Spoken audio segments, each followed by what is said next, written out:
Assalamualaikum warahmatullahi wabarakatuh.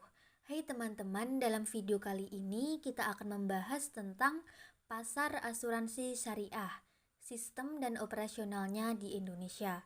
Video ini dibuat untuk memenuhi tugas mata kuliah Sistem Keuangan Islam dengan dosen pengampu Bapak Dr. Agus Eko Sujianto, SEMM. Sebelum ke materi, izinkanlah kami berkenalan terlebih dahulu. Yang pertama ada Anastasia Eno Yunitasari dengan NIM 1264062017072. Yang kedua ada Laila Fitriansyah dengan NIM 1264062010059. Materi yang pertama yaitu pengertian asuransi. Asuransi berasal dari bahasa Inggris asuren atau insuren. Asuren berarti menanggung sesuatu yang pasti terjadi, sedangkan insuren berarti menanggung sesuatu yang mungkin atau tidak mungkin terjadi. Menurut sebagian ahli, asuransi berasal dari kata Yunani yaitu asekurer, yakni berarti meyakinkan seseorang.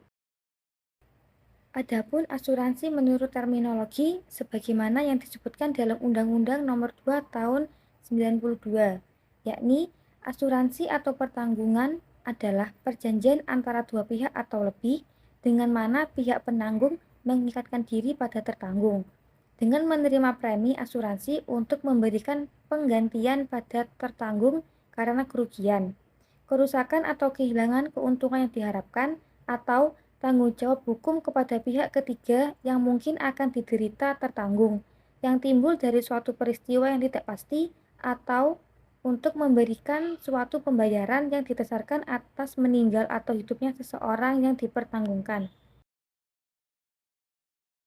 Materi selanjutnya yaitu hukum asuransi. Pertama ada asuransi ta'awun, yakni yang diperbolehkan dalam Islam. Berikut alasannya. Yang pertama, asuransi ta'awun termasuk dalam akad tabarut atau sumbangan sukarela, yakni bertujuan untuk saling bekerja sama untuk menghadapi mara bahaya dan ikut andil dalam memikul tanggung jawab ketika terjadi bencana.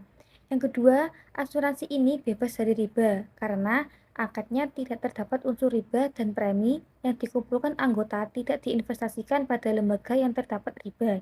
Dan yang terakhir, ketidaktahuan peserta asuransi mengenai kepastian jumlah santunan yang diterima. Bukankah sesuatu yang berpengaruh? Karena pada hakikatnya mereka adalah para donatur sehingga tidak mengandung unsur spekulasi, ketidakjelasan, dan perjudian. Yang kedua ada asuransi sosial, yakni diperbolehkan dengan alasan yang pertama asuransi ini tidak termasuk dalam akad muawadah atau jual beli, tetapi merupakan kerjasama untuk saling membantu. Yang kedua ada asuransi sosial, biasanya diselenggarakan oleh pemerintah. Adapun uang yang dibayarkan dianggap sebagai iuran atau pajak. Kemudian akan diinvestasikan pemerintah untuk menanggulangi sebuah bencana sehingga akad seperti ini tidak terdapat unsur riba di dalamnya. Yang ketiga ada asuransi bisnis atau niaga. Asuransi ini hukumnya haram dengan alasan perjanjian asuransi bisnis termasuk dalam akad perjanjian, kompensasi keuangan yang bersifat spekulatif, dan karenanya mengandung unsur gharar yang ketara. Karena pihak peserta pada akad ini tidak mengetahui secara pasti jumlah yang ia bayarkan dan yang akan ia terima. Karena bisa jadi setelah sekali atau dua kali membayar iuran, terjadi kecelakaan sehingga ia berhak mendapatkan jatah yang dijanjikan oleh pihak perusahaan asuransi. Demikian, pihak perusahaan asuransi tidak bisa menetapkan jumlah yang akan diberikan dan yang akan diterima dari setiap akad secara terpisah. Selanjutnya yaitu perbedaan asuransi syariah dan asuransi konvensional. Dari sisi prinsip dasar, asuransi konvensional dan asuransi syariah bertugas untuk mengelola dan menanggulangi risiko. Dalam asuransi syariah, konsep pengelolaannya dengan menggunakan pola saling menanggung risiko antara pengelola dan peserta. Sedangkan asuransi konvensional, pola kerjanya adalah memindahkan risiko dari nasabah kepada perusahaan sehingga risiko yang mengenai peserta akan ditanggung secara penuh oleh pengelola. Yang kedua dari sisi akad. Dalam asuransi syariah menggunakan akad tabarut atau sumbangan kemanusiaan dan ta'awun tolong-menolong, serta akad wakalah dan mudharabah. Sedangkan pada akad konvensional adalah menggunakan akad jual beli yang bersifat horor. Dan yang terakhir dari sisi kepemilikan dana. Di dalam asuransi konvensional, dana yang dibayarkan nasabah kepada perusahaan atau premi menjadi milik perusahaan secara sepenuhnya, khususnya jika peserta tidak melakukan klaim apapun selama masa asuransi. Sedangkan pada asuransi syariah, dana tersebut masih menjadi milik peserta setelah dikurangi pembiayaan dan ijroh perusahaan. Selanjutnya yaitu tujuan dari asuransi. Yang pertama, berbagi resiko. Tertanggung mengadakan asuransi dengan tujuan berbagi resiko yang mengancam harta kekayaan atau jiwanya. Dengan membayar sejumlah premi kepada perusahaan, sejak itu pula resiko beralih kepada penanggung.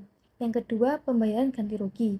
Jika suatu ketika sungguh-sungguh terjadi peristiwa yang menimbulkan kerugian, maka tertanggung akan dibayarkan ganti kerugian yang besarnya seimbang dengan jumlah asuransinya. Pro dan kontra asuransi dalam Islam. Ada dua pendapat, yakni pendapat yang mengharamkan dan pendapat yang memperbolehkan. Pendapat yang mengharamkan diantaranya adalah asuransi sama dengan judi. Yang kedua, asuransi mengandung unsur riba. Yang ketiga, asuransi mengandung unsur pemerasan. Dan hidup dan mati manusia mendahului takdir Allah. Yang kedua, pendapat yang memperbolehkan, yaitu pada dasarnya Al-Quran sama sekali tidak menyebut hukum asuransi, sehingga hukumnya tidak bisa diharamkan begitu saja. Yang kedua, karena pada kenyataannya sistem asuransi dianggap dapat menanggulangi kepentingan umum. Dan yang terakhir adalah asuransi telah nyata menyantuni korban kecelakaan dan kematian dalam beberapa kasus.